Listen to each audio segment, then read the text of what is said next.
하고 계세요? 이번에 좀 영상이 많아서 보기 힘드시죠?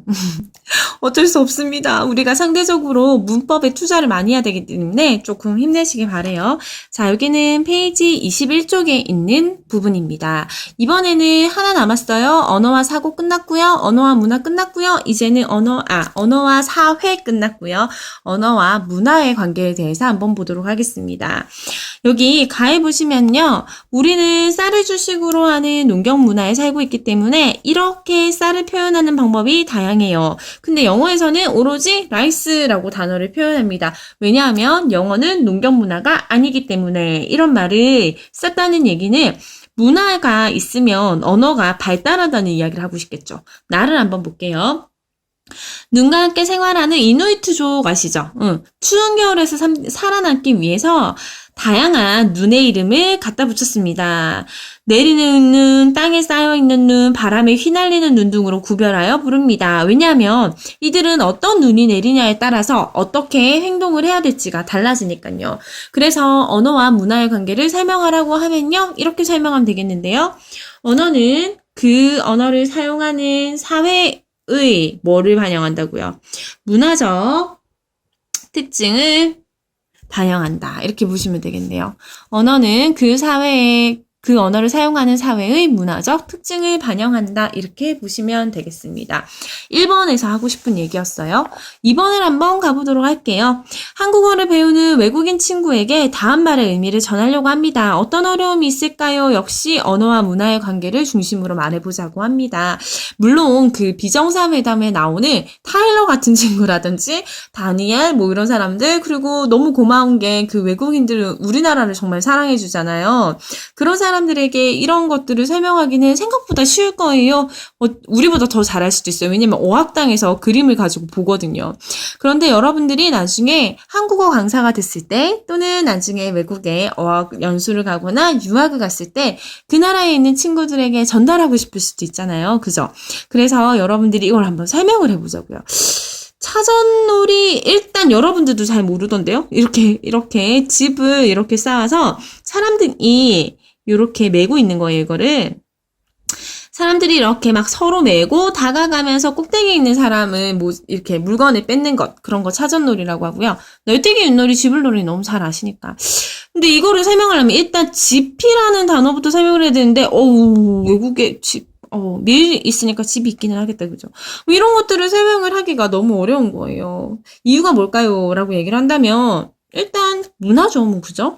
위의 언어는 우리나라의 고유한 뭐를 반영하고 있는데 문화를 반영을 하고 있어서 이를 경험하지 못한 외국인에게는 명칭이나 노래의 특성, 방법을 온전히 전하기가 어떻다는 거예요? 어떻다고요? 뭐라고? 그렇지, 어렵다고요.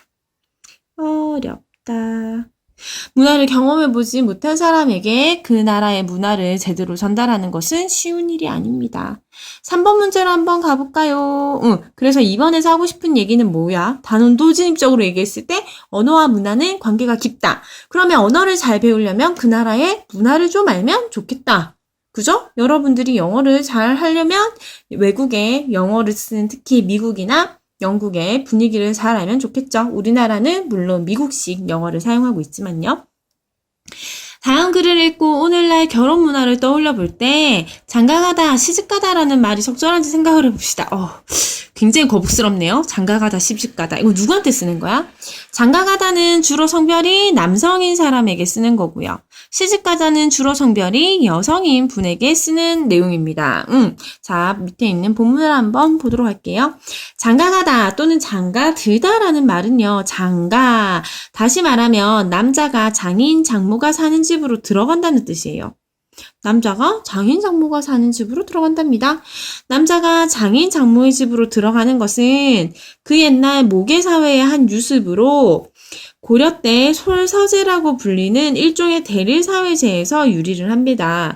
신랑은 처가의 서욱에 살다가 그 처가에 있는 그 신부의 조그만 집에서 살다가 첫 자식을 낳으면 비로소 신부를 자신의 집으로 데리고 있었답니다. 그러니까 예전에는 시집가서 1년간은 처음 1년은 남편이 와서 사는 거예요. 괜찮죠?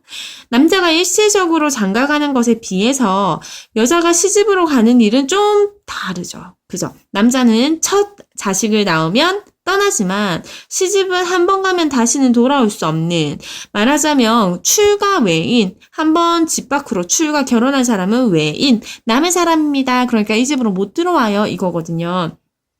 시집을 가다 해서 시집은 시 더하기 집이라는 구조로요. 이 시집은 아내가 영원히 살아야 한다는 남편의 집안을 이야기를 합니다. 그래서 장가가다, 시집가다 이런 이야기를 쓴다고요.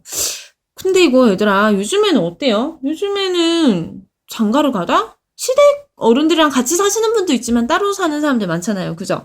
남자들도 마찬가지죠. 요즘에는 남자가 장가를 가다, 이게 맞다 이러죠. 사위가 장모 집에 더 많이 붙어 살기 때문에. 어쨌든 이 단어들은 둘 다 약간은 시대착오적인 것 같아요. 요즘에는 그냥, 근데 시집가다 이런 말 쓰기는 하지만, 대안적으로 생각을 해보면 둘 다 부모랑 떨어져서 사니까 독립하다? 이런 말 써도 괜찮지 않을까요? 적절한지 생각해 보자고 했으니까. 답은 없어요. 여러분이 생각하시기 바랍니다. 자, 어쨌든 여기에서 하고 싶은 얘기는 문화에 따라서 언어가 이렇게 달라져요. 예전에는 이런 문화였기 때문에 이런 단어를 썼다면 지금은 문화가 달라졌으니까 지칭하는 말도 곧 달라지겠죠. 일단 여기까지 보도록 할게요.